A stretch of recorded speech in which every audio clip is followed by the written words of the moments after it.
சாதிவாரி கணக்கெடுப்புக்கு மத்திய அமைச்சரவை ஒப்புதல் கொடுத்திருக்கு. 50 வருஷமா மருத்துவர் ஐயா அவர்கள் வாழ்க்கையே அர்ப்பணிச்சு போராடிய போராட்டத்திற்கு பலன் கிடைச்சிருக்கு. தமிழனை ஏற்றி பேச்சலான பகல் கனவு கண்ட திமுக கூட்டத்தை மூஞ்சில கரிய பூசிருக்கு. சாதாரணமான வெற்றியா இது? தார தப்பட்டையோட வெடி வெடிச்சு ஆரவாரமா தீபாவளி கணக்கா கொண்டாடக்கூடிய வெற்றி இல்லையா இது?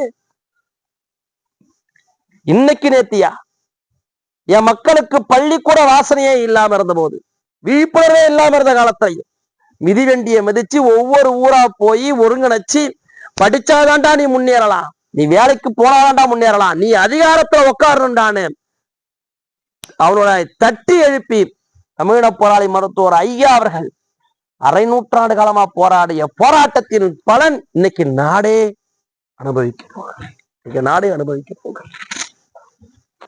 2008 அன்னைக்கு மத்திய சுகாதாரத்துறை அமைச்சராக இருந்தான நன்முறை ராமதாஸ் அவர்கள், அன்னைக்கு காங்கிரஸ் கட்சியினுடைய தலைவராக இருந்த சோனியா காந்தியிடம் அழுத்தம் கொடுத்தார்.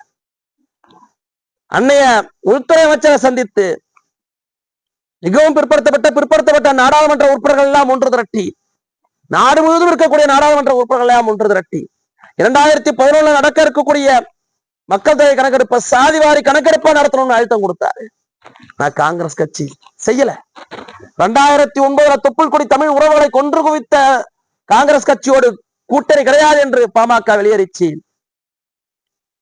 பாட்டாளி மக்கள் கட்சி கூட்டணியில் இருந்திருந்தால் அன்றைக்கே அழுத்தம் கொடுத்து 2011 சாதிவாரி கணக்கெடுப்பு நடத்துவதற்கான வேலையை பசுமநாயகரான அன்புமணி ராமதாஸ் அவர்கள் செஞ்சிருப்பாங்க. ஆனால் திமுக அன்னைக்கு மத்திய அமைச்சரால் இடம் கிடைச்சா போதும்னு காலத்தை போய்க்கிடுச்சு.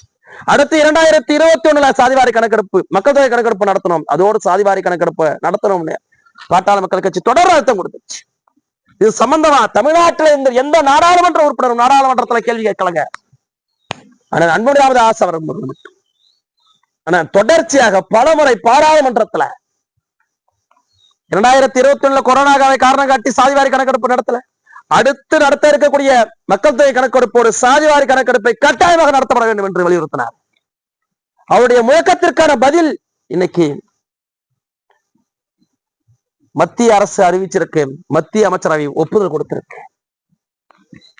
ஒவ்வொரு தடவையும் மத்தியில கூட்டணி வைக்கின்ற போது குறைந்தபட்ச செயல் திட்டமாக பாட்டாளி மக்கள் கட்சியின் ஒரு அழுத்தத்தை கொடுக்கும். அது சமூக நீதிக்கான அழுத்தமா இருக்கும்.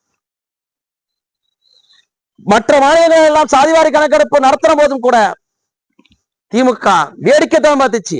ஏன் சாதிவாரி கணக்கெடுப்பு நடத்திக்கிட்டு சாதிவாரி கணக்கெடுப்பு எடுத்தா அவன் ஒரு கேள்வி கேட்பான், அவனோ வாழ்ந்து நம்மளுக்கு என்ன பிரயோஜனம் என்கின்ற ரீதியிலே தான் திமுக இருந்துச்சு. ஒருபோதும் அவங்க சாதிவாரி கணக்கெடுப்பு நடத்துவதற்கான பணியை தொடங்கவே இல்லை.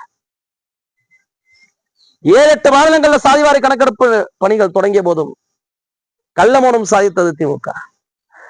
பலகட்ட போராட்டங்கள் பாட்டாளி மக்கள் கட்சி, மாநிலம் தழுவிய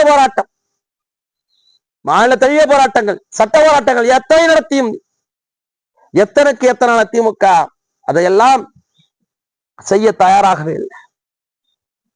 ஆனால் பாட்டாளி மக்கள் கட்சி 50 ஆண்டு காலமாக சமூக நீதி சமர் செய்து இந்த வெற்றியை பெற்றிருக்கிறார்கள். இன்னைக்கு ஸ்டிக்கர் ஓட்ட வந்துருவான், ஒரு போஸ்ட் ஓட்ட வந்துருவான், யாரு வெக்கமே இல்லாம வந்துருவானுங்க.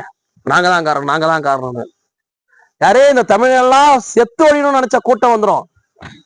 இவனுங்களுக்கெல்லாம் இடஒதுக்கீடு கிடைச்சிடக்கூடாதுன்னு நினைச்ச கூட்டம் வந்துடும். இவங்க எல்லாம் சாதி சண்டை போட்டுக்கிட்டு முட்டிக்கிட்டு நிக்கணும்னு நினைச்ச கூட்டம் வந்துடும். இவனுங்க செய்ய வக்கில்ல இன்னைக்கு மத்திய அரசு செஞ்சிருக்கு. பாட்டாளி மக்கள் கட்சியின் அழுத்தத்தின் காரணமாக, தொடர் அழுத்தத்தின் காரணமாக இந்த வெற்றியை பாட்டாளி மக்கள் கட்சியினர் ஊர்தோறும் கொண்டாட வேண்டும். தன்னுடைய சாதனைகளை தெருவுக்கு தெரு முழக்கமிடுங்க. டீ கடை உட்கார்ந்து சொல்லுங்க, திமுக ஏமாத்திட்டான், பாட்டாளி மக்கள் கட்சி அழுத்தம் கொடுத்து மத்திய அரசு செய்ய வச்சிருக்கேன்னு டீ கடை உட்கார்ந்து சொல்லுங்க.